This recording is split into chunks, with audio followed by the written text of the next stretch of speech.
So, pinasarap natin ang puso ng saging. So, magluluto tayo ng puso ng saging. Yung flour dyan, may bawang, may sibuyas. Ito yung puso ng saging, guys. Pinigaan ko na yan siya, guys. Pinakuluan ko muna yan siya. Tapos, hiwa ko siya ng maliit, guys. Okay? Meron tayong dalawang itlog. Meron tayo dyan. Ito, ayan, oh. Okay?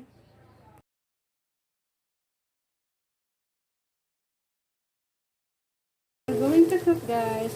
So, guys, nagluluto tayo ng pate burger. Okay, so, guys, luto na siya, guys. Okay, so thank you so much for watching, everyone.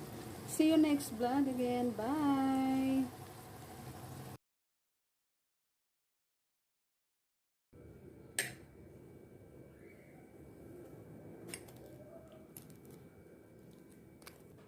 Yan, guys, ang ginawa natin sa puso ng saging. Kalami, di ba?